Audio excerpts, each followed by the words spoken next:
아무리 기도해도 달라지는 것이 없어 보일 때가 있습니다. 오히려 기도하기 전보다 형편이 더 어려워진 것 같고 붙들고 있던 마지막 희망마저 손가락 사이로 빠져나가는 것 같은 날도 있습니다. 그럴 때 우리는 속으로 묻습니다. 하나님 정말 듣고 계십니까? 그 질문조차 입 밖으로 꺼내기 두려울 때가 있습니다. 올해 68비 되신 한 권사님이 계셨습니다. 어느 겨울 새벽 권사님은 부엌 식탁 앞에 혼자 앉아 계셨습니다. 전날 병원에서 남편의 검사 결과를 들은 뒤로 한숨도 자지 못하셨습니다. 냉장고 돌아가는 낮은 소리가 유난히 크게 들렸고 맨발에 닿는 마룻바닥은 얼음처럼 차가웠습니다. 창문 틈으로 희미한 새벽빛이 들어오고 있었지만 권사님의 마음에는 빛이 없었습니다. 기도하려고 두 손을 모았습니다. 그런데 말이 나오지 않았습니다. 평생 교회를 다녔고 수없이 많은 기도를 드렸는데 그날은 하나님이라는 말 다음에 아무 말도 이어지지 않았습니다. 눈물도 나오지 않았습니다. 너무 지치면 울 힘조차 사라집니다. 그저 한마디만 겨우 나왔습니다. 하나님, 저는 이제 모르겠습니다. 그게 전부였습니다. 그런데 성도 여러분, 바로 그 자리가 하나님께서 우리를 버리신 자리가 아닙니다. 우리가 아무것도 할 수 없다고 고백하는 그 순간이야말로 하나님께서 일하시기 시작하시는 자리입니다. 내 힘이 끝나는 곳에서 하나님의 은혜가 시작됩니다. 오늘 우리가 함께 붙들 말씀은 빌립보서 4장입니다. 이 말씀을 단지 마음을 편하게 해주는 좋은 문장 정도로 생각해서는 안 됩니다. 빌립보서는 따뜻한 방에서 차를 마시며 기록한 편지가 아닙니다. 사도 바울이 감옥에 갇힌 채 써내려간 편지입니다. 바울이 머물던 감옥을 떠올려 보십시오. 햇빛이 제대로 들어오지 않는 눅눅한 공간이었습니다. 차가운 돌바닥에서 올라오는 냉기가 몸속까지 스며들었을 것입니다. 손과 발에는 쇠사슬의 무게가 느껴졌고 멀지 않은 곳에서는 다른 죄수들의 신음이 밤새 이어졌을 것입니다. 언제 재판을 받게 될지, 어떤 판결이 내려질지 알 수 없었습니다. 바울의 몸도 온전하지 않았습니다. 복음을 전하다 매를 맞았습니다. 돌에 맞아 죽은 사람처럼 버려진 적도 있었습니다.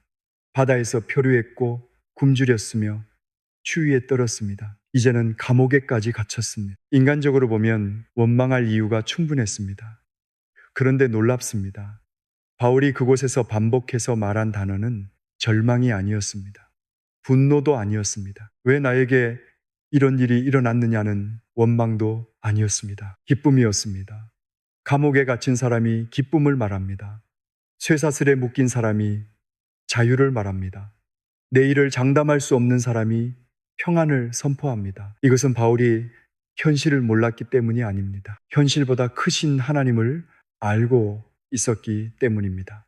바울이 이 편지를 보낸 빌립보 교회는 그에게 특별한 공동체였습니다. 바울은 어느 날 환상 가운데 마게도냐 사람의 부름을 들었습니다. 건너와서 우리를 도우라는 간청이었습니다. 바울은 그 부름에 순종하여 바다를 건넜고 유럽 땅에서 처음으로 빌립보에 복음을 전했습니다. 그곳에서 처음 마음을 연 사람은 자주색 옷감을 팔던 루디아였습니다. 루디아는 말씀을 듣고 자기 집을 열었습니다. 화려한 성전이 아니었습니다. 한 여인의 집이었습니다. 식탁이 놓인 방 사람들이 신을 벗고 들어와 마주 앉을 수 있는 작은 공간에서 교회가 시작되었습니다. 복음은 언제나 그렇게 시작됩니다. 거창한 건물보다 열린 마음에서 시작됩니다. 그러나 빌립보에서의 사역이 평탄했던 것은 아닙니다. 바울과 실라는 매를 맞고 감옥에 갇혔습니다. 발에는 착고가 채워졌습니다. 온몸이 욱신거리고 상처에서는 피가 배어 나왔을 것입니다. 그런데 한밤중에 두 사람은 하나님을 찬송했습니다. 상황이 좋아져서 찬송한 것이 아닙니다. 문이 열렸기 때문에 노래한 것도 아닙니다. 문은 여전히 닫혀 있었고 발에는 착고가 그대로 있었습니다. 그런데도 찬송했습니다. 하나님이 그 감옥 안에도 함께 계셨기 때문입니다. 세월이 흘러 바울이 다시 감옥에 갇혔다는 소식이 빌립보 교회에 전해졌습니다. 성도들은 바울을 잊지 않았습니다. 에바브로디도를 보내 필요한 물품과 헌금을 전했습니다. 당시 로마까지 가는 길은 쉽지 않았습니다. 먼 길이었고 위험한 길이었습니다. 그래도 갔습니다. 사랑은 편한 길만 고르지 않습니다. 바울은 그 사랑을 받았습니다. 차가운 감옥 안에서 빌립보 성도들의 손길을 느꼈습니다. 그리고 감사의 마음으로 편지를 썼습니다. 그 편지가 빌립보서입니다. 그래서 빌립보서에는 눈물이 있으면서도 따뜻합니다. 고난을 말하면서도 어둡지 않습니다. 감옥에서 기록되었지만 자유의 향기가 납니다. 성도 여러분, 이것을 기억하십시오. 하나님의 말씀은 고난을 모르는 사람이 멀리서 던지는 위로가 아닙니다. 고난 한가운데를 지나간 사람이 하나님을 붙들고 남긴 고백입니다. 그래서 힘이 있습니다. 그래서 오늘 우리의 마음을 붙듭니다. 앞서 말씀드린 68 권사님도 그날 새벽 빌립보서 4장을 펼치셨습니다. 눈앞이 흐려 글자가 잘 보이지 않았습니다. 안경을 벗어 소매로 닦고 다시 말씀을 읽었습니다. 주 안에서 항상 기뻐하라. 권사님은 그 말씀 앞에서 한동안 멈추셨습니다. 지금 어떻게 기뻐하라는 것인지 이해되지 않았습니다. 남편의 검사 결과는 달라지지 않았고 부엌의 공기는 여전히 차가웠습니다. 그런데 그 순간 마음의 작은 깨달음이 찾아왔습니다. 기뻐하라는 말씀은 아픈 일을 아프지 않은 척하라는 뜻이 아니었습니다. 눈물을 감추라는 명령도 아니었습니다. 나를 둘러싼 형편보다 주님이 더 가까이 계심을 믿으라는 초대였습니다. 권사님은 말씀을 다시 읽었습니다. 천천히 읽었습니다. 한 번 더 읽었습니다. 상황은 그대로였습니다. 하지만 혼자가 아니라는 생각이 들었습니다. 괜찮습니다. 오늘 여러분의 기도가 짧아도 괜찮습니다. 눈물만 흘려도 괜찮습니다. 아무 말 없이 말씀 앞에 앉아 있어도 괜찮습니다. 중요한 것은 여러분이 하나님을 붙들고 있다는 사실이 아니라 하나님께서 여러분을 놓지 않고 계신다는 사실입니다. 이제 우리는 빌립보서 4장 안에 담긴 첫 번째 약속으로 들어가려 합니다. 감옥에서도 빼앗기지 않았던 기쁨입니다. 형편이 만들어주는 기쁨이 아니라 주님 안에서 솟아나는 기쁨입니다. 그 기쁨이 어떻게 지친 마음을 다시 살리는지 함께 살펴보겠습니다. 빌립보서 4장 4절에서 바울은 이렇게 말합니다. 주 안에서 항상 기뻐하라. 내가 다시 말하노니 기뻐하라. 성도 여러분, 이 말씀을 읽을 때 가장 먼저 마음에 걸리는 단어가 무엇입니까? 항상입니다. 좋은 일이 있을 때 기뻐하라는 말씀이 아닙니다. 건강할 때만 기뻐하라는 것도 아닙니다. 자녀가 원하는 길로 잘 가고 통장에 여유가 있고 몸이 가벼울 때만 기뻐하라는 말씀이 아닙니다. 항상 기뻐하라고 했습니다. 이 말씀은 때로 우리를 당황하게 합니다. 지금 내 형편을 아신다면 어떻게 이런 말씀을 하실 수 있을까 싶습니다. 아픈데 어떻게 기뻐합니까? 자녀 문제로 가슴이 무너지는데 어떻게 웃습니까? 평생 모은 것을 잃었는데 어떻게 감사합니까? 그렇습니다. 우리 힘으로는 어렵습니다. 바울도 그것을 알았습니다. 그래서 그냥 기뻐하라고 하지 않았습니다. 주 안에서 기뻐하라고 했습니다. 기쁨의 근거를 환경에 두지 않고 주님께 두라는 것입니다. 세상이 주는 기쁨은 조건이 붙습니다. 형편이 좋아지면 기쁘고 나빠지면 사라집니다. 누군가 인정해주면 힘이 나지만 외면당하면 무너집니다. 건강할 때는 감사하다가도 병원에서 좋지 않은 말을 들으면 마음이 캄캄해집니다. 이런 기쁨은 나쁜 것이 아닙니다. 다만 오래가지 못합니다. 바울이 말하는 기쁨은 다릅니다. 형편이 변하지 않아도 사라지지 않는 기쁨입니다. 눈물이 멈추지 않아도 마음 깊은 곳에서 나를 붙드는 기쁨입니다. 웃음소리와는 다릅니다. 억지로 밝은 얼굴을 만드는 것도 아닙니다. 하나님이 나와 함께 계신다는 사실에서 오는 힘입니다. 74시 되신 한 장로님이 계셨습니다. 평생 작은 철물점을 운영하셨습니다. 새벽이면 가게 셔터를 올리고 저녁이 되면 손에 묻은 검은 기름을 비누로 여러 번 씻으며 살아오셨습니다. 큰 돈을 번 것은 아니었지만 가족을 먹이고 자녀들을 공부시킨 것만으로 감사하게 여기셨습니다. 그런데 몇 해 전부터 몸이 급격히 약해졌습니다. 허리가 굽기 시작했고 손끝에 힘이 빠졌습니다. 예전에는 한 손으로 들던 상자도 이제는 두 손으로 안아야 했습니다. 결국 가게 문을 닫게 되었습니다. 마지막으로 셔터를 내리던 날 쇠가 바닥에 닿는 소리가 유난히 크게 울렸습니다. 장로님은 한동안 그 앞에 서 계셨습니다. 수십 년 동안 하루도 빠짐없이 드나들던 곳이었습니다. 셔터 손잡이는 차가웠고 골목에는 늦가을 바람이 불었습니다. 집으로 돌아온 뒤 장로님은 말이 줄었습니다.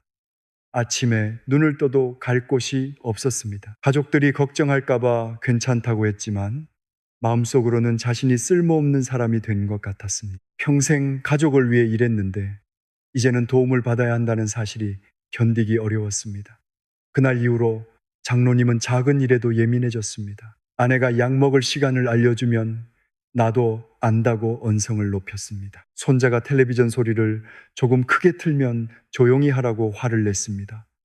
마음속 슬픔이 자꾸 다른 사람에게 날카롭게 흘러나왔습니다. 어느 주일 장로님은 예배 중에 이 말씀을 들었습니다. 주 안에서 항상 기뻐하라. 내가 다시 말하노니 기뻐하라. 처음에는 마음이 불편했습니다. 내가 지금 기뻐할 일이 어디 있느냐고 속으로 생각했습니다. 그런데 설교가 끝난 뒤에도 주 안에서라는 말이 계속 마음에 남았습니다. 가게는 닫혔습니다. 몸은 예전 같지 않았습니다. 그러나 주님까지 사라진 것은 아니었습니다. 일할 힘은 줄었지만 기도할 수 있었습니다. 무거운 상자는 들지 못해도 손자의 손은 잡아줄 수 있었습니다. 돈을 벌어 가족을 돕는 일은 줄었지만 따뜻한 말을 건넬 수는 있었습니다. 그날 저녁 장로님은 아내에게 먼저 말했습니다. 여보, 그동안 내가 많이 날카로웠지. 미안하오. 아내는 아무 말 없이 장로님의 손을 잡았습니다. 주방에서는 된장국이 끓고 있었고 뚜껑이 가볍게 흔들리는 소리가 들렸습니다. 창밖에는 어둠이 내려앉았지만 식탁 위 전등은 따뜻했습니다. 상황은 달라지지 않았습니다. 그런데 장로님이 달라지기 시작했습니다.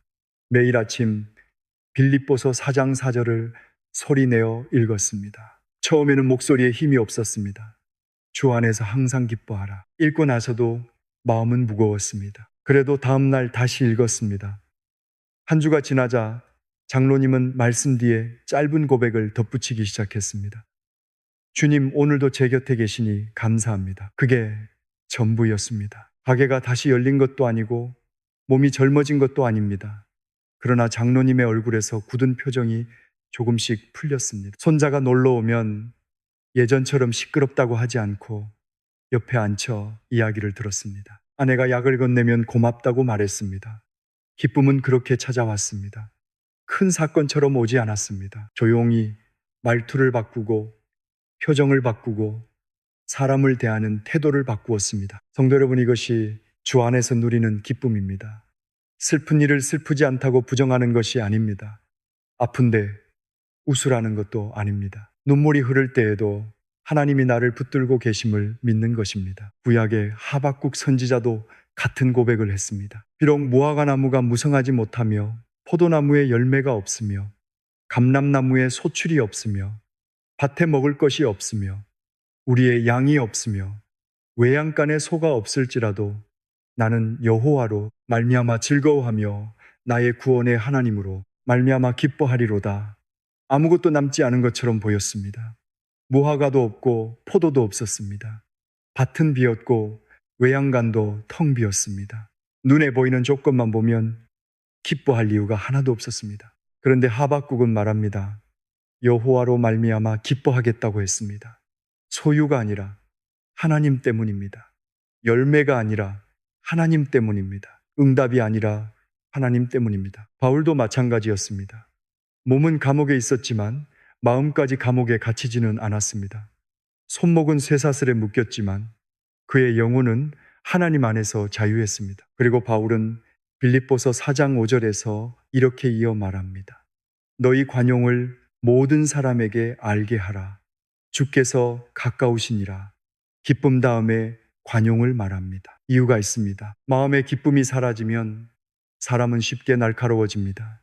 작은 말에도 상처받고 사소한 일에도 화가 납니다. 내 고통이 너무 크면 다른 사람의 형편을 볼 여유가 없어집니다. 그러나 주님이 가까이 계심을 믿으면 조금 달라집니다. 모든 것을 내가 해결해야 한다는 조급함이 줄어듭니다. 다른 사람의 부족함도 조금 더 기다려줄 수 있습니다. 당장 내 뜻대로 되지 않아도 견딜 힘이 생깁니다. 성도 여러분, 주님은 멀리 계시지 않습니다. 병실 침대 곁에도 계십니다. 잠 못 드는 새벽의 거실에도 계십니다. 자녀의 연락을 기다리며 휴대전화를 바라보는 그 자리에도 계십니다. 아무도 내 마음을 몰라준다고 느끼는 순간에도 주님은 가까이 계십니다. 기쁨은 우리가 억지로 만들어내는 감정이 아닙니다. 주님이 가까이 계심을 믿을 때 주어지는 은혜입니다. 오늘부터 이렇게 고백해 보십시오. 주님, 제 형편은 어렵지만 주님은 떠나지 않으셨습니다. 천천히 말하십시오. 눈물이 나면 울어도 됩니다. 마음이 따라오지 않아도 괜찮습니다. 말씀을 먼저 입술에 올려보십시오. 어느 순간 그 말씀이 마음속으로 내려갈 것입니다. 그날 이후로 설명하기 어려운 변화가 시작됩니다. 문제가 사라져서가 아닙니다. 문제보다 크신 하나님을 다시 바라보기 시작하기 때문입니다. 이것이 빌립보서 4장이 우리에게 주는 첫 번째 약속입니다. 환경을 초월하는 기쁨입니다. 주 안에서 누리는 기쁨입니다.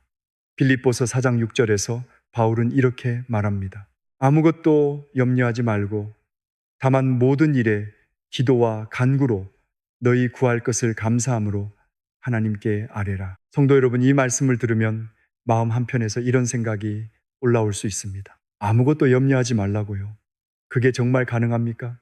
걱정은 우리가 초대하지 않아도 찾아옵니다. 아침에 눈을 뜨자마자 밀려오고 밤에 불을 끄면 더 크게 들려옵니다. 낮에는 바쁜 일에 묻혀 있다가도 조용해지는 순간 다시 마음을 붙잡습니다. 건강에 대한 걱정이 있습니다. 자녀에 대한 염려도 있습니다. 생활비와 병원비, 앞으로 살아갈 날들에 대한 두려움이 있습니다. 아무에게도 말하지 못한 관계에 상처도 있습니다. 바울은 이런 걱정을 모르는 사람이 아니었습니다. 감옥에 갇혀 있었습니다. 자신의 생명을 장담할 수 없었습니다. 사랑하는 교회들의 형편도 마음에 걸렸습니다. 바울에게도 염려할 이유는 많았습니다. 그런데 바울은 단순히 걱정하지 말라고만 하지 않았습니다. 걱정을 어디로 가져가야 하는지 알려주었습니다. 기도와 간구로 하나님께 아뢰라고 했습니다. 염려를 없애려고 애쓰는 대신 그 염려를 기도로 바꾸라는 것입니다.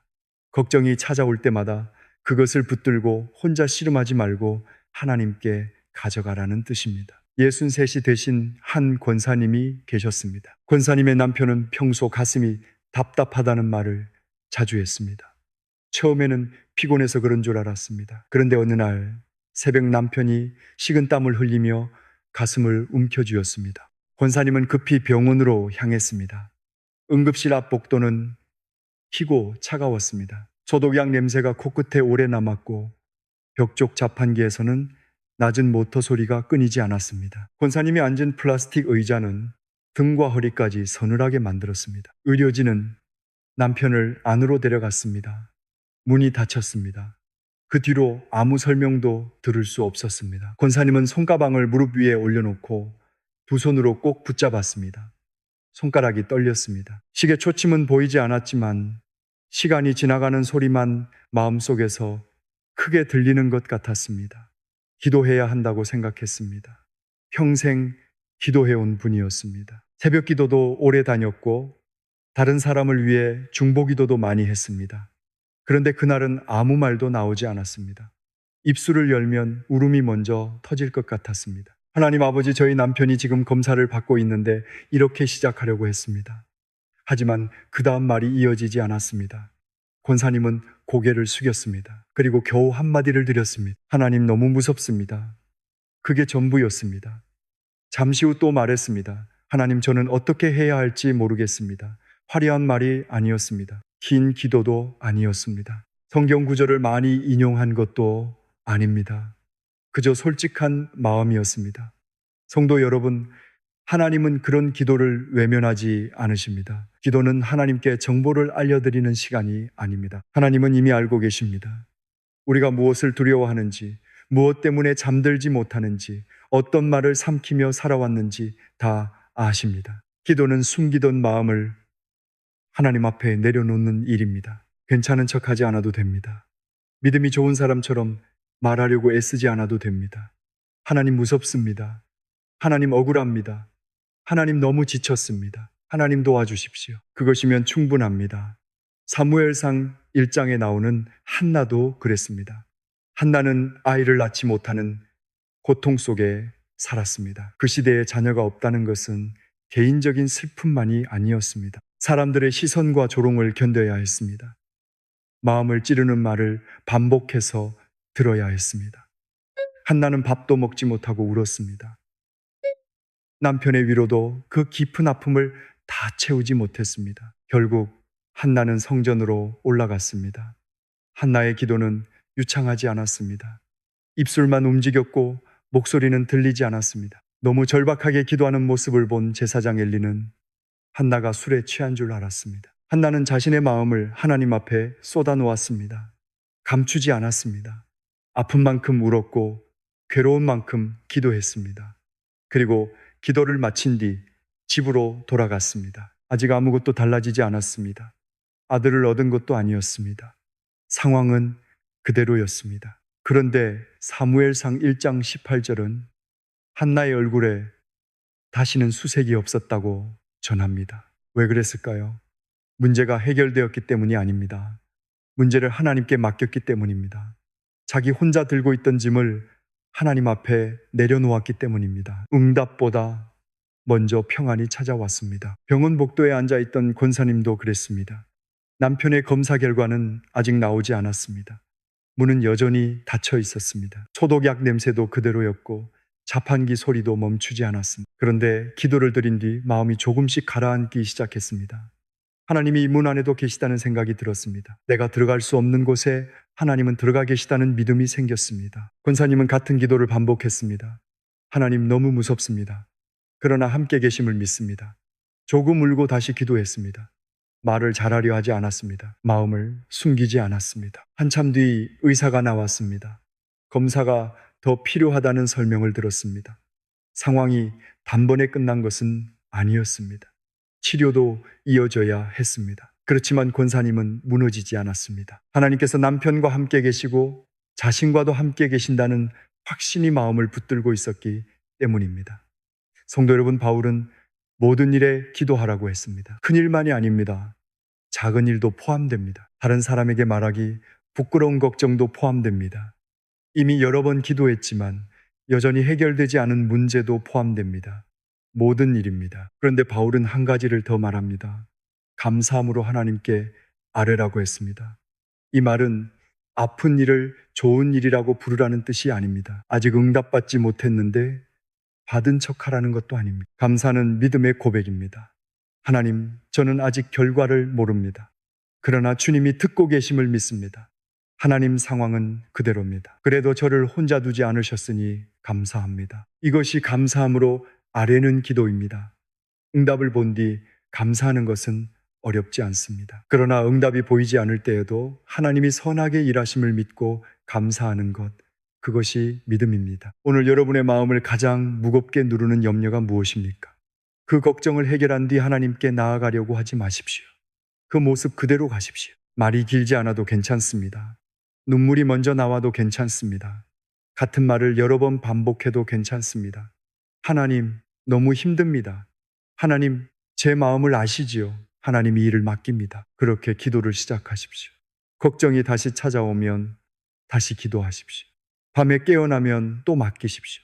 아침에 마음이 무거우면 다시 하나님께 아뢰십시오.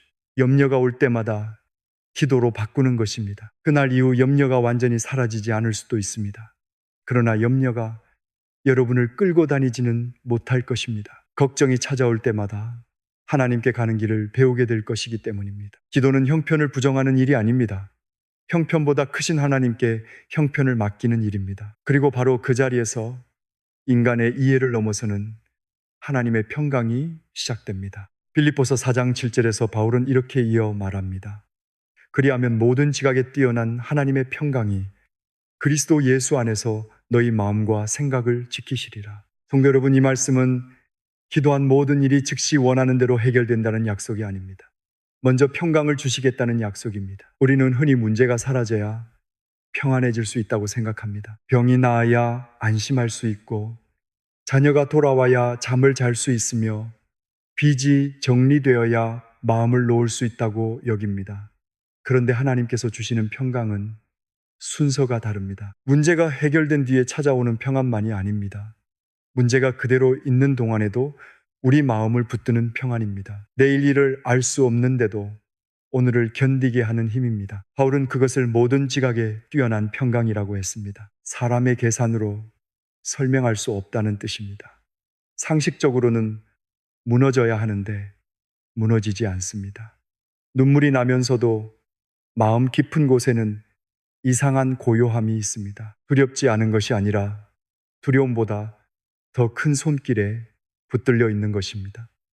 일흔한 살이 되신 한 집사님이 계셨습니다.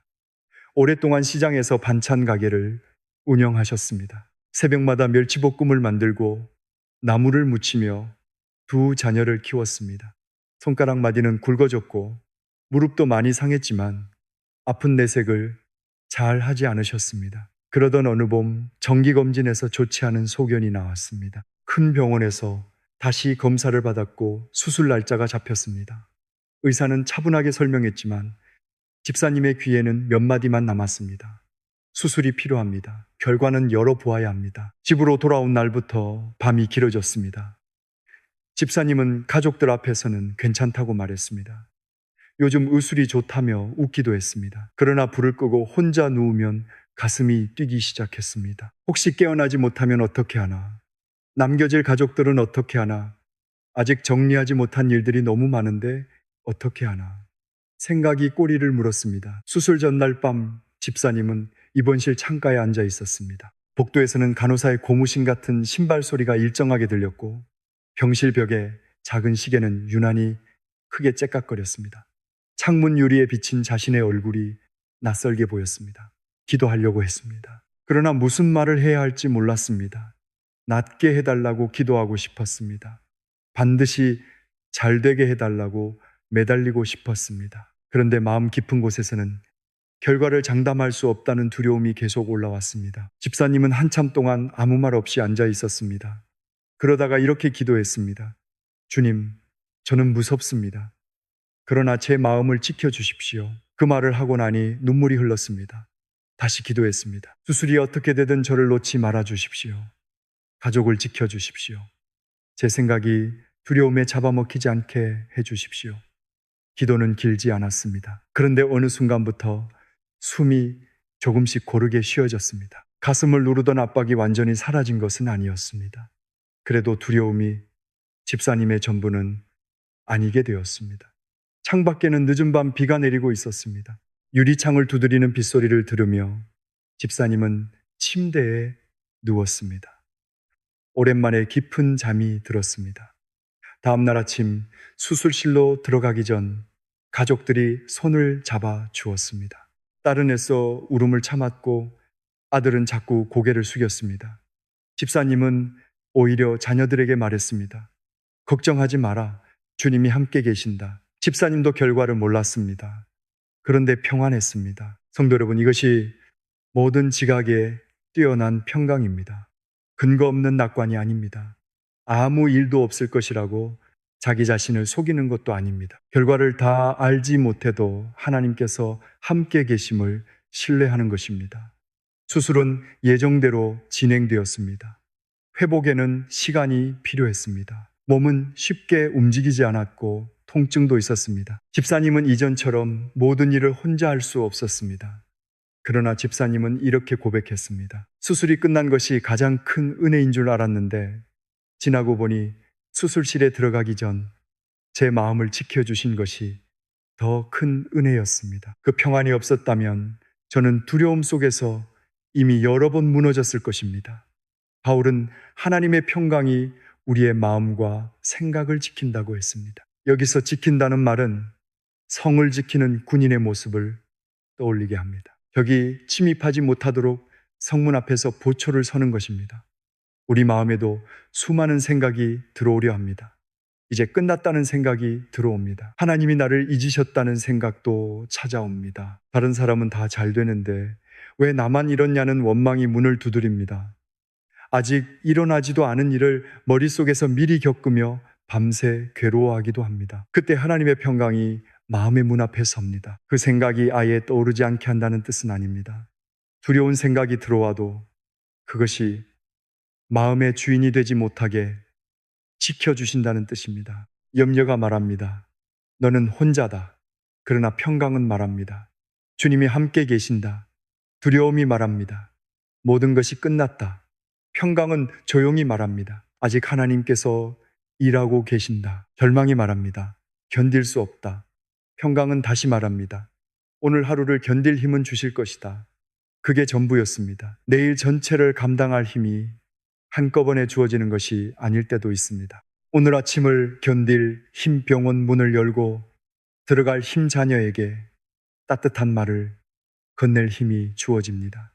그 작은 힘이 우리를 살립니다. 성도 여러분, 우리는 스스로의 힘으로 마음을 완벽하게 지킬 수 없습니다. 걱정하지 말자고 결심해도 걱정은 다시 찾아옵니다. 긍정적으로 생각하려고 애써도 어느 순간 마음이 가라앉습니다. 그래서 기도해야 합니다. 하나님께 마음의 보초를 세워달라고 구해야 합니다. 주님, 제 마음을 지켜주십시오. 주님, 제 생각을 지켜주십시오. 주님, 제가 보이는 것만으로 판단하지 않게 해주십시오. 이 기도를 반복해 보십시오. 밤중에 불안이 찾아오면 다시 드리십시오. 병원 결과를 기다리며 또 드리십시오. 자녀에게서 연락이 오지 않을 때에도 입술로 고백하십시오. 하나님의 평강이 여러분의 마음과 생각을 지켜주실 것입니다. 상황보다 먼저 마음을 붙드실 것입니다. 답을 주시기 전에 견딜 힘을 주실 것입니다. 모든 길을 보여주시기 전에 다음 한 걸음을 내디딜 용기를 주실 것입니다. 괜찮습니다. 아직 떨려도 괜찮습니다. 평화는 두려움이 전혀 없는 상태가 아닙니다. 두려움 가운데서도 하나님을 놓지 않는 상태입니다. 아니, 더 정확히 말하면 하나님께서 우리를 놓지 않고 계심을 깨닫는 상태입니다. 기도가 끝난 뒤에도 문제가 남아있을 수 있습니다. 그러나 그 자리에 혼자 남겨지지는 않습니다. 평강의 하나님께서 여러분의 마음 곁에 보초를 세우십니다. 그리고 두려움이 여러분의 영혼을 함부로 빼앗아가지 못하도록 지켜주십니다. 이것이 빌립보서 4장이 우리에게 주는 두 번째 약속입니다. 인간의 이해를 넘어서는 하나님의 평강입니다. 빌립보서 4장 8절에서 바울은 이렇게 말합니다. 끝으로 형제들아, 무엇에든지 참되며 무엇에든지 경건하며 무엇에든지 오르며 무엇에든지 정결하며 무엇에든지 사랑받을 만하며 무엇에든지 칭찬받을 만하며 무슨 덕이 있든지 무슨 기림이 있든지 이것들을 생각하라. 성도 여러분, 우리의 마음은 비어있지 않습니다. 언제나 무엇인가가 들어와 머뭅니다. 아침에 눈을 뜨는 순간부터 수많은 생각이 찾아옵니다. 어제 들었던 서운한 말이 떠오르기도 하고 아직 일어나지 않은 내일의 일이 마음을 누르기도 합니다. 생각은 잠깐 머물다 사라지는 것 같지만 그렇지 않습니다. 한 생각이 오래 머물면 감정이 됩니다. 그 감정이 말을 만들고 말은 행동으로 이어집니다. 행동이 반복되면 어느새 삶의 방향이 됩니다. 그래서 바울은 생각을 가볍게 여기지 않았습니다. 무엇을 생각하느냐가 결국 어떻게 살아가느냐를 결정하기 때문입니다. 66이 되신 한 집사님이 계셨습니다. 남편을 먼저 하나님 품으로 보내드린 뒤 혼자 지낸 지 4해가 된 분이었습니다. 낮에는 교회에도 다니고 이웃과 이야기도 나누었지만 밤이 되면 마음이 달라졌습니다. 집안이 조용해지면 지나간 일들이 하나씩 떠올랐습니다. 남편에게 더 따뜻하게 말하지 못했던 순간이 생각났습니다. 자녀에게 서운했던 말도 다시 들리는 것 같았습니다. 오래전에 자신을 무시했던 사람의 표정까지 또렷하게 떠올랐습니다. 집사님은 침대에 누워 천장을 바라보며 같은 장면을 반복했습니다. 그때 왜 그런 말을 했을까? 나는 왜 참기만 했을까? 그 사람이 나를 그렇게 대하지 않았더라면 내 인생이 달라졌을 텐데. 방 한쪽에서는 벽시계 소리가 규칙적으로 들렸습니다. 창문 틈으로 들어오는 자동차 불빛이 천장을 천천히 지나갔고 식어버린 보리차에서는 희미한 냄새만 남아 있었습니다.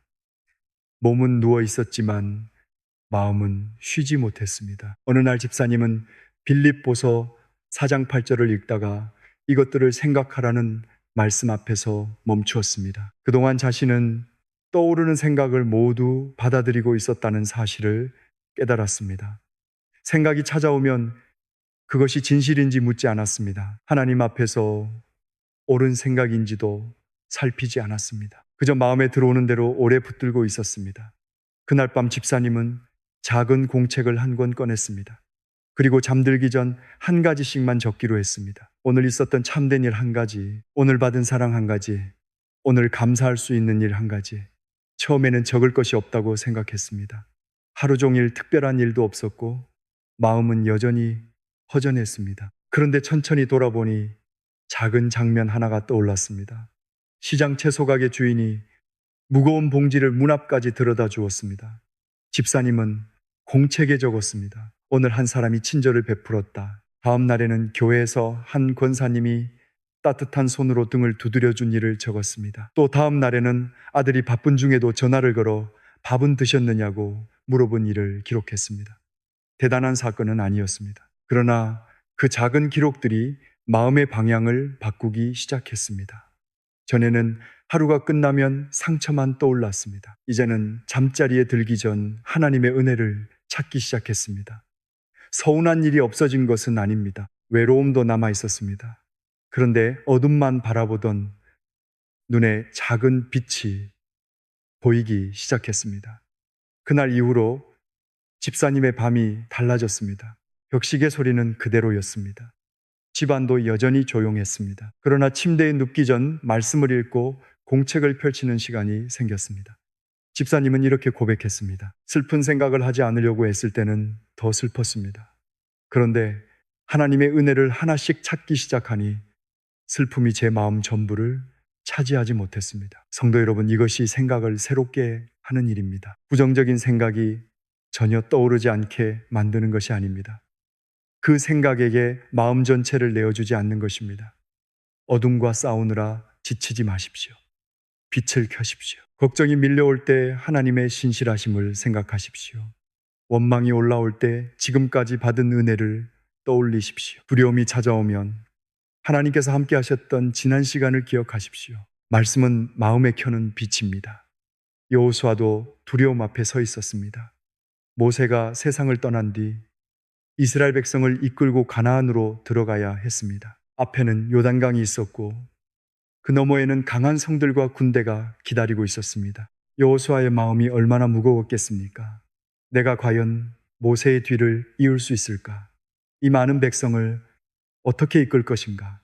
실패하면 어떻게 되는가? 그때 하나님께서는 여호수아에게 먼저 군사 전략을 가르치지 않으셨습니다. 더 많은 무기를 준비하라고도 하지 않으셨습니다. 여호수아 1장 8절에서 이렇게 말씀하셨습니다. 이 율법책을 네 입에서 떠나지 말게 하며 주야로 그것을 묵상하여 그 안에 기록된 대로 다 지켜 행하라. 그리하면 네 길이 평탄하게 될 것이며 네가 형통하리라. 하나님은 여호수아의 생각이 두려움에 점령당하지 않도록 말씀을 주셨습니다. 낮에도 말씀을 묵상하고 밤에도 말씀을 되새기라고 하셨습니다. 입에서 떠나지 않게 하라고 하셨습니다. 왜 그렇습니까? 말씀이 생각을 바꾸기 때문입니다. 생각이 바뀌면 두려움을 바라보는 눈이 달라집니다. 문제의 크기만 보던 사람이 하나님의 크기를 보기 시작합니다. 내 부족함만 헤아리던 사람이 나와 함께 하시는 하나님을 기억하게 됩니다. 다윗도 그 길을 걸었습니다. 시편 1편 2절에서 다윗은 오직 여호와의 율법을 즐거워하여 그의 율법을 주야로 묵상한다고 고백했습니다. 다윗의 삶은 편안하지 않았습니다. 사울에게 쫓겼고 광야에 숨었습니다. 가까운 사람에게 배신당했고 아들의 반역으로 왕궁에서 떠나야 했습니다. 잠들 곳을 알 수 없던 밤도 있었습니다. 그런데 다윗은 말씀을 놓지 않았습니다. 그래서 시편 23편에서 이렇게 고백할 수 있었습니다. 내가 사망의 음침한 골짜기로 다닐지라도 해를 두려워하지 않을 것은 주께서 나와 함께 하심이라. 골짜기가 사라졌기 때문에 두려워하지 않은 것이 아닙니다. 주께서 함께 하셨기 때문입니다. 성도 여러분, 바울은 빌립보서 4장 8절에서 생각하라고 말한 뒤 9절에서 한 걸음 더 나아갑니다. 너희는 내게 배우고 받고 듣고 본바를 행하라. 그리하면 평강의 하나님이 너희와 함께 계시리라. 생각만으로는 충분하지 않습니다. 말씀을 마음에 담았다면 삶으로 옮겨야 합니다. 사랑받을 만한 것을 생각했다면 누군가에게 따뜻한 말을 건네야 합니다. 용서를 생각했다면 먼저 연락할 용기를 내야 합니다. 감사를 생각했다면 입술로 표현해야 합니다. 정직을 생각했다면 손해를 보더라도 바르게 행동해야 합니다. 말씀을 읽고 감동하는 것에서 멈추지 마십시오. 오늘 한 가지라도 행해 보십시오. 아주 작아도 괜찮습니다. 전화를 미루던 사람에게 먼저 안부를 물어보십시오. 가족에게 고맙다고 말하십시오. 마음속으로만 품고 있던 미안함을 표현해 보십시오. 불평하려던 말을 잠시 멈추고 축복의 말을 선택하십시오. 그 작은 순종이 생각을 삶으로 바꿉니다. 7절에서는 하나님의 평강이 마음과 생각을 지킨다고 했습니다. 그런데 9절에서는 평강의 하나님이 함께 하신다고 했습니다. 평안이라는 선물만 주시는 것이 아닙니다. 평안의 근원이신 하나님께서 친히 함께 하십니다. 그게 더 큰 은혜입니다. 오늘 밤 잠자리에 들기 전 빌립보서 4장 8절을 천천히 읽어보십시오. 그리고 하루를 돌아보며 한 가지를 찾아보십시오. 오늘 있었던 참된 일은 무엇입니까? 누구에게 사랑을 받았습니까? 무엇을 감사할 수 있습니까? 한 줄이면 충분합니다. 그날 이후로 마음의 밭에 다른 씨앗이 심기기 시작할 것입니다. 걱정만 자라던 자리에 말씀이 자라고 원망이 머물던 자리에 감사가 싹틀 것입니다. 생각이 바뀌면 말이 달라집니다. 말이 달라지면 관계가 달라집니다. 그리고 작은 순종이 쌓이면 삶의 방향이 달라집니다.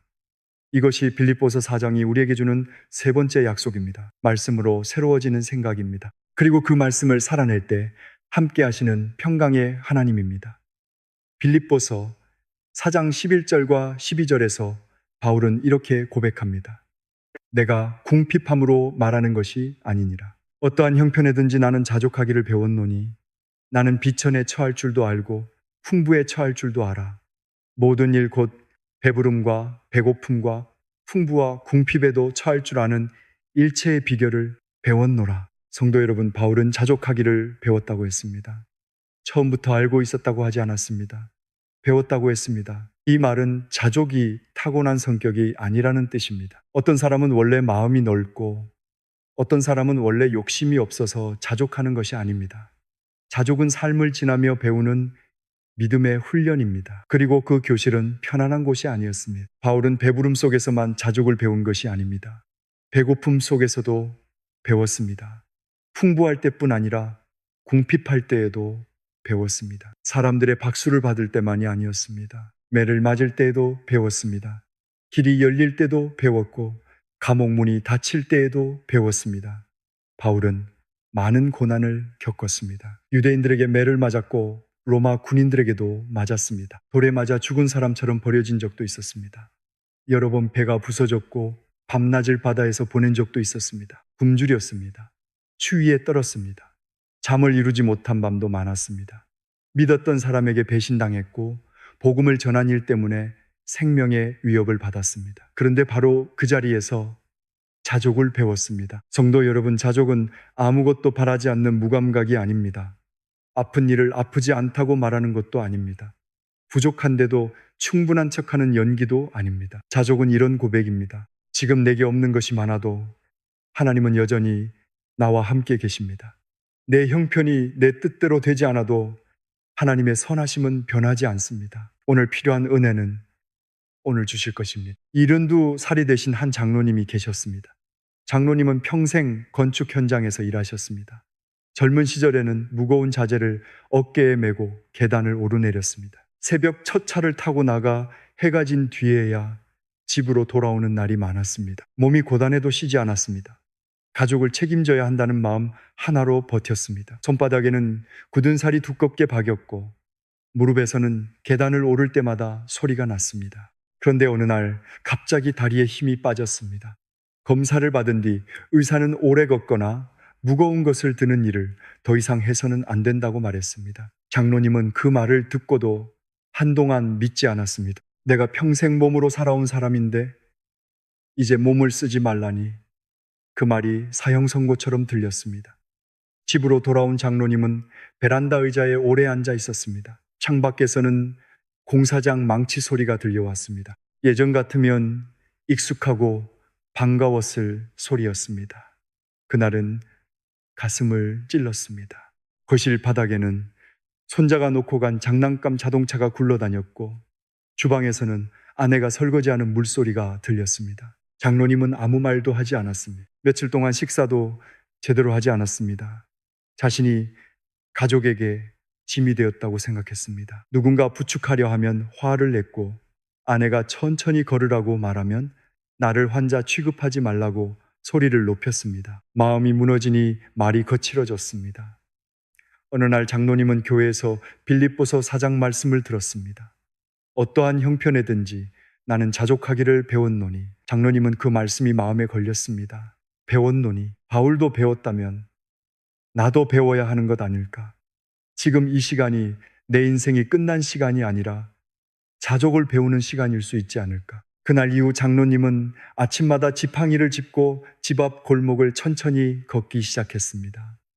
예전에는 몇 분이면 지나가던 길이 오래 걸렸습니다. 처음에는 그것이 수치처럼 느껴졌습니다. 그러나 어느 아침 골목 화단에 핀 작은 꽃을 보았습니다.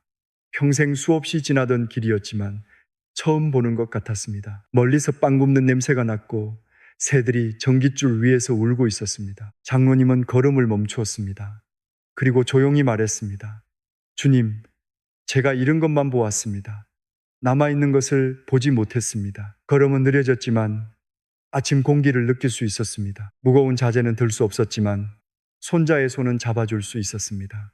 돈을 예전만큼 벌 수는 없었지만 가족을 위해 기도할 수 있었습니다. 그날 이후 장로님의 태도가 달라졌습니다. 도움을 받을 때마다 미안함과 분노가 먼저 올라왔지만 이제는 고맙다고 말하려고 애썼습니다.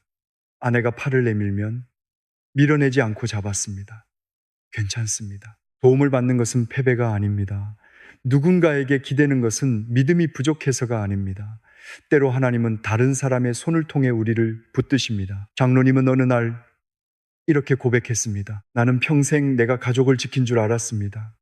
그런데 몸이 약해지고 나서야 하나님이 평생 나를 지키셨다는 것을 알았습니다. 성도 여러분, 바로 그 다음에 빌립보서 4장에서 가장 많이 알려진 말씀이 나옵니다. 내게 능력 주시는 자 안에서 내가 모든 것을 할 수 있느니라.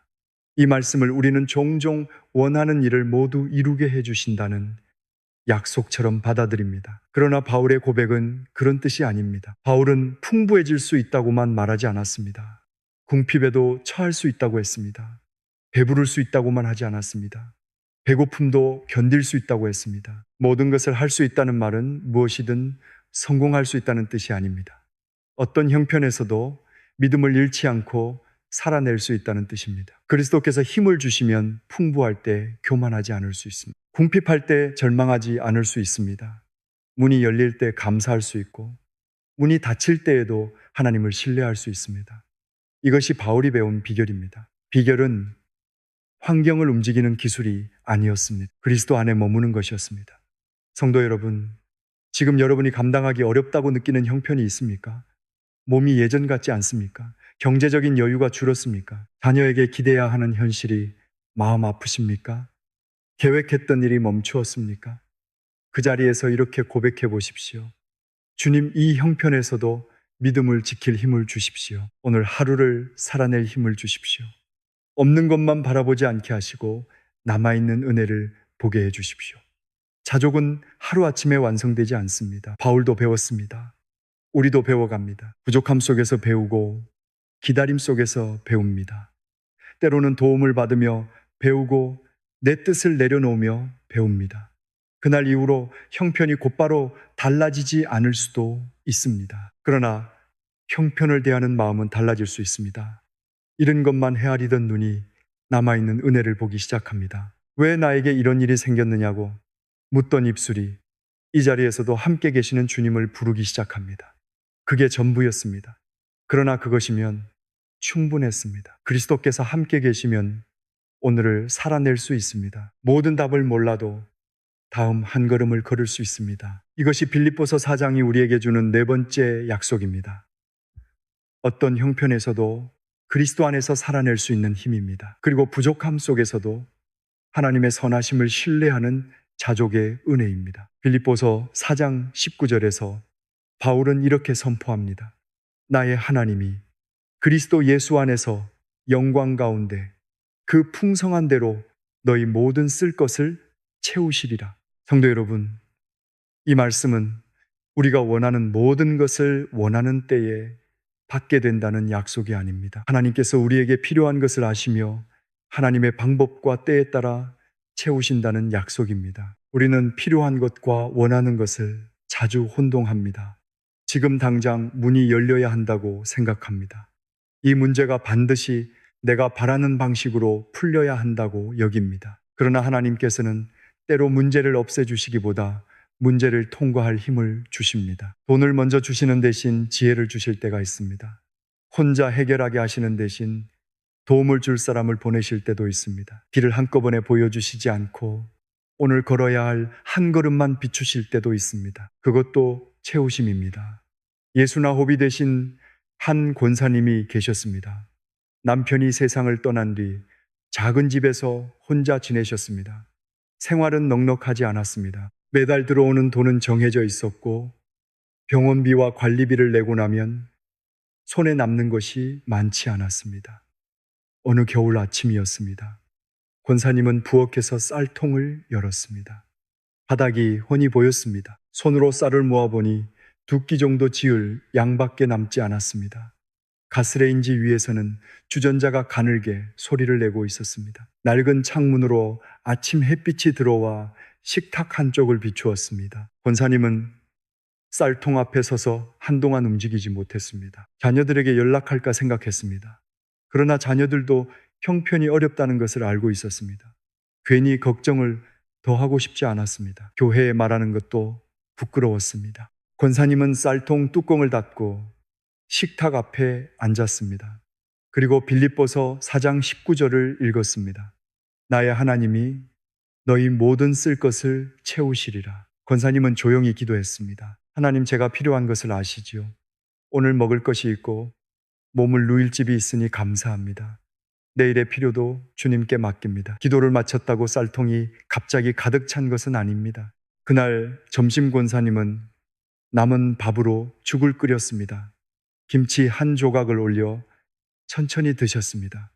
그런데 오후가 되었을 때 초인종이 울렸습니다. 같은 교회에 다니는 한 집사님이 문 앞에 서 있었습니다. 고향에서 쌀과 채소를 많이 보내왔는데 혼자 먹기에는 너무 많다며 조금 나누고 싶다고 했습니다. 권사님은 한동안 말을 잇지 못했습니다.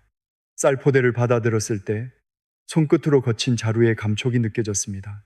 그것은 단지 쌀이 아니었습니다. 하나님께서 자신을 잊지 않으셨다는 위로처럼 느껴졌습니다. 그러나 성도 여러분, 이 이야기를 모든 필요가 같은 방식으로 채워진다는 보장으로 들어서는 안 됩니다. 어떤 사람에게는 쌀이 올 수 있습니다. 어떤 사람에게는 지출을 줄일 지혜가 주어질 수 있습니다. 일할 기회가 생길 수도 있고 도움을 요청할 용기가 생길 수도 있습니다. 때로는 부족함을 견디며 서로 나누는 공동체를 만나게 하십니다. 방법은 다릅니다. 그러나 하나님은 자기 자녀를 잊지 않으십니다. 열왕기상에 나오는 사르밧 과부도 마지막 양식을 앞에 두고 있었습니다. 가뭄이 길어졌고 집에는 한 줌의 가루와 조금의 기름만 남아 있었습니다. 여인은 마지막 음식을 만들어 아들과 함께 먹은 뒤 죽음을 기다리려 했습니다. 그때 하나님께서 엘리야를 보내셨습니다. 여인의 형편은 넉넉해지지 않았습니다. 창고의 곡식이 산처럼 쌓인 것도 아니었습니다. 그러나 가뭄이 끝날 때까지 통의 가루가 떨어지지 않았고 병의 기름이 없어지지 않았습니다. 하루에 필요한 것이 하루 동안 주어졌습니다. 이것이 하나님의 채우심일 때가 많습니다. 평생 쓸 것을 오늘 한꺼번에 주시는 것이 아니라 오늘을 살아갈 은혜를 오늘 주십니다. 내일이 되면 내일의 은혜를 다시 주십니다. 그래서 우리는 하루씩 살아갑니다. 이제 여러분께 7날 동안 실천할 수 있는 방법을 말씀드리겠습니다. 복잡하지 않습니다. 아침에 눈을 뜨면 빌립보서 4장 4절에서 7절까지 소리내어 읽으십시오. 마음이 따라오지 않아도 괜찮습니다. 천천히 말씀을 입술에 올리십시오. 낮에 걱정이 찾아오면 빌립보서 4장 6절을 떠올리시오. 하나님, 제 마음을 지켜주십시오. 짧아도 괜찮습니다. 밤에는 빌립보서 4장 8절을 읽으십시오. 그리고 하루 동안 있었던 참된 일, 사랑받은 일, 감사할 일을 한 가지씩 떠올려 보십시오. 마지막으로 하루 중 힘이 빠질 때마다 빌립보서 4장 13절을 고백하십시오. 내게 능력 주시는 자 안에서 내가 모든 것을 할 수 있느니라. 이 말씀을 원하는 것을 모두 이룬다는 뜻으로 사용하지 마십시오. 오늘 맡겨진 삶을 믿음으로 살아낼 힘을 주신다는 고백으로 붙드십시오. 7날이면 모든 문제가 사라질 것이라고 약속할 수는 없습니다. 성경도 그렇게 말하지 않습니다. 그러나 7날 동안 말씀을 반복하면 여러분이 문제를 바라보는 눈은 달라질 수 있습니다. 걱정이 찾아올 때 기도하는 길을 배우게 됩니다. 없는 것만 보던 마음이 남아있는 은혜를 발견하기 시작합니다. 말씀이 마음에 길을 냅니다. 첫째 날에는 아무 변화가 없는 것처럼 느껴질 수 있습니다. 둘째 날에도 마음이 무거울 수 있습니다. 괜찮습니다. 셋째 날에도 같은 걱정이 돌아올 수 있습니다. 다시 말씀을 읽으십시오. 기도하십시오. 그날 이후로 말씀이 여러분의 생각보다 먼저 떠오르는 순간이 생길 것입니다. 불안이 문을 두드릴 때 하나님의 평강이 함께 일어설 것입니다. 이제 함께 기도하겠습니다. 사랑의 하나님 아버지, 오늘 이 말씀을 듣는 모든 성도님의 형편을 주님께서 아십니다. 말로 다 표현하지 못한 아픔을 아시고 아무도 모르게 흘린 눈물을 기억하여 주십시오. 오랫동안 기도했지만 응답이 보이지 않아 지친 마음을 붙들어 주십시오. 주 안에서 기뻐할 힘을 주십시오. 기뻐할 수 없는 형편에서도 주님이 가까이 계심을 믿게 하시고 슬픔을 감추는 거짓 웃음이 아니라 주님의 임재에서 오는 깊은 기쁨을 허락하여 주십시오. 우리의 염려를 기도로 바꾸어 주십시오. 밤마다 마음을 흔드는 걱정을 주님께 맡기게 하시고 모든 지각에 뛰어난 하나님의 평강으로 우리의 마음과 생각을 지켜주십시오. 우리의 생각을 말씀으로 새롭게 하여 주십시오. 참된 것을 바라보게 하시고 사랑받을 만한 것을 기억하게 하시며 감사할 일을 발견하는 눈을 열어주십시오. 말씀을 듣는 데서 멈추지 않고 작은 일부터 순종하게 하여 주십시오. 어떠한 형편에서도 자족을 배우게 하십시오. 풍부할 때 교만하지 않게 하시고 부족할 때 절망하지 않게 하십시오. 내게 능력 주시는 그리스도 안에서 오늘의 몫을 믿음으로 감당하게 하여 주십시오. 우리의 모든 필요를 아시는 하나님, 가장 선한 방법으로 채워 주십시오. 도움이 필요한 사람에게는 도움의 손길을 보내주시고 지혜가 필요한 사람에게는 분별력을 주십시오. 병든 자에게 치료의 길과 견딜 힘을 주시며 외로운 자에게 믿음의 가족을 허락하여 주십시오. 결과보다 주님을 더 신뢰하게 하십시오. 응답보다 응답하시는 하나님을 사랑하게 하시고 무엇을 받았기 때문이 아니라 주님이 함께 계시기 때문에 감사하게 하십시오. 우리 주 예수 그리스도의 이름으로 기도드립니다. 아멘. 성도 여러분, 내일 아침부터 시작해 보십시오. 완벽하게 하려고 하지 마십시오. 하루를 놓쳤다면 다시 시작하면 됩니다. 중요한 것은 7이라는 숫자 자체가 아닙니다. 말씀 곁으로 돌아오는 것입니다. 형편은 아직 그대로일 수 있습니다. 그러나 여러분은 혼자가 아닙니다. 감옥에 있던 바울과 함께 하셨던 하나님께서 오늘 여러분의 방에도 계십니다. 병실에도 계시고 조용한 식탁에도 계십니다. 아무도 알아주지 않는 눈물의 자리에도 계십니다. 주께서 가까우십니다. 그러므로 다시 말씀을 붙드십시오. 다시 기도하십시오. 그리고 오늘 하루를 살아가십시오. 하나님께서 함께 하십니다.